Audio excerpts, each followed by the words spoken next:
Medieval armor. Recently I bought some medieval armor. First thing I've got to say is that medieval plate armor is not cheap. Plate armor that I have on right now was the cheapest plate armor I could find. I bought the pauldrons, tassets, breast and back plate, gauntlets, sallet and gorget for a reasonable price online. One thing to note is that normally you really should buy a gambeson before you buy plate armor. The gambeson is what is supposed to go underneath the plate armor so that you have a layer of padding between you and the armor. The gambeson is a lot cheaper than plate armor and will make it a lot more comfortable to wear. Right now I currently have a sleeve jumper and leather jacket on underneath this plate armor as a sort of makeshift gambeson. The first time I put this plate armor on, I put it straight over my jacket, and that was a massive mistake.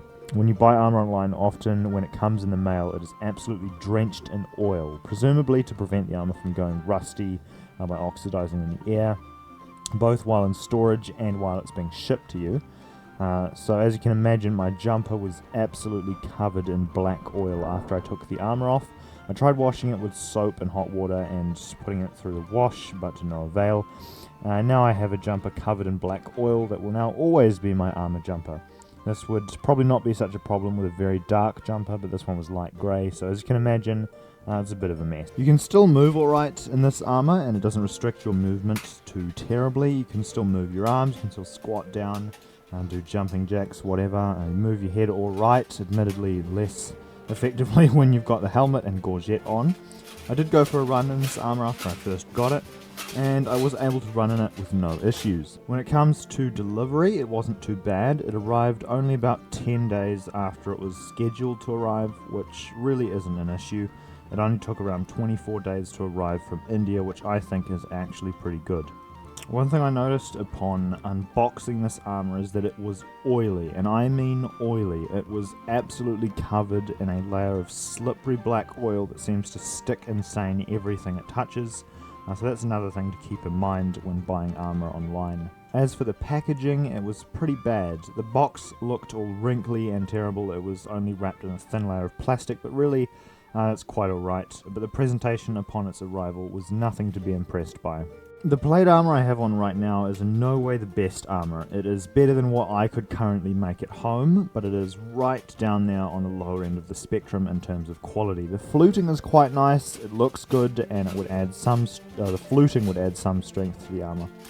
The decorative elements are fairly basic, and the one piece of decoration that it has on the front appears to be a piece of thin golden coloured metal. My first thought is that it is brass, but it could just be steel with a coating of brass or some other shiny golden metal. The emblem is very flimsy, it's crudely riveted on, and quite sharp. The only thing that this particular piece of decoration could possibly do is snag on something and cause problems. The metal itself is quite thin, but would still provide some protection from some types of attacks. There are a lot of things that could be better. For example, there are places where there should probably be hemming, or at least better hemming, which is when you fold the edge of the metal over on itself at least one or more times to make sure that the edge is rounded. There are a lot of sharp edges on this armor that can get stuck in clothing and hurt the wearer, as has happened to me a few times. The strap around the middle is absolutely terrible, and it looks like it has been pressed onto the asphalt from a car going 100 k's down the road on a road that needs repairing. It looks like it's about to fall apart, about ready to fall apart, and I only just bought it. It's meant to be like new, so it's not great. Another thing is that the spacing of the holes in the straps is quite haphazard, irregular and just not very good. I had to get a leather punch and make new holes in the straps just to properly wear the armor.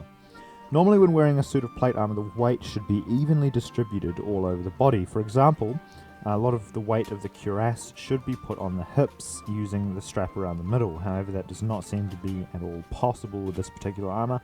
As a result of this, all the weight of the armor is constantly on my shoulders, which can hurt a lot more after a while than if it was distributed properly. The next thing that isn't great about this armor is that the pauldrons really aren't quite right. Whenever I go to lift up my arms, the pauldron often jams under or around the breastplate, either on the back or the front. Another issue is the arms and the joints between the braces and the upper arm, which can pinch you pretty bad when you move your elbows. This could possibly be not a problem when you're wearing a proper gambeson underneath, so that's not really a major point, but it's just a little side thing to note. Now we move on to some of the more serious issues with the armor. Firstly, the gorget. The gorget, for a start, only covers the front of the neck, so it's incomplete and you could still get stabbed in the back of the neck. But that's not a major problem, as you should probably never be turning your back to the enemy in front of you, and there is such a thing as a half gorget, which apparently is what I've got here. The bigger issues with this gorget is that the pauldrons jam underneath it, and it is way too close to my nose and face. If I were to get hit in the neck with this gorget on, it would likely break my nose and smash my face up pretty bad. There's also no breathing holes on the helmet or gorget, so it gets really stuffy quite fast. This could be a problem as it increases the chances of getting helmet horror, which is when you run out of oxygen inside the helmet and end up with dangerously high levels of CO2 inside the helmet. Now for the helmet, I would not want to fight in this helmet. Sure, the sallet looks cool and has a visor, but it's way too small. There is also a sharp metal cutting edge on the inside of the helmet which digs into your nose, and you could almost imagine getting your nose chopped off from the sharp edge of the helmet if you got hit really hard. Now, this is a bit of an exaggeration, but you could definitely get a very cut up nose from being hit on the front while wearing the sallet helmet. Another issue is that the gorget can slide around quite a bit, even when it's meant to be strapped down properly, and really isn't all that good of a gorget. One serious issue with this armor is the sharp edges on the pauldrons. When you lift your arms up, the sharp edges of the pauldrons dig into your neck and could definitely cut your neck quite bad if you move too fast in the wrong direction. I have cut my neck a little bit with just these pauldrons moving my arms. So, you might be wondering where exactly I bought this armor from. I bought this armor from Etsy, and Etsy has a crazy range of armor that isn't all that bad. Originally I was planning on getting it from a Ukrainian online store, and they do, I believe, custom fit the armor to your dimensions. But upon seeing the $6,000 price tag, not including shipping and the fact that there was currently a war going on over in Ukraine, that could cause shipping issues, I turned to Etsy instead, and they delivered. Also, it was way out of my price range. I still remember first seeing an incomplete set of armor in an antique shop. It was not that flash, and it looked like it hadn't been taken care of in quite some time. There was rust in quite a few places, and it didn't have all the parts. It certainly wasn't something to behold. I walked into the store and inquired about the price, to which I was told that it was around $2,800. And good armor costs upwards of that amount of money, but this armor was definitely not worth the money. It was supposedly made from sometime after the 1960s, and it was just stamped out using a press, so no real hand forging done on it. It was just sort of stamped out. I left and never bought it. 2 years later I came back to the same store and asked the price, and was told $1,700. So already they had lowered the price by over $1,000. Probably because no one was going to buy it, the original price.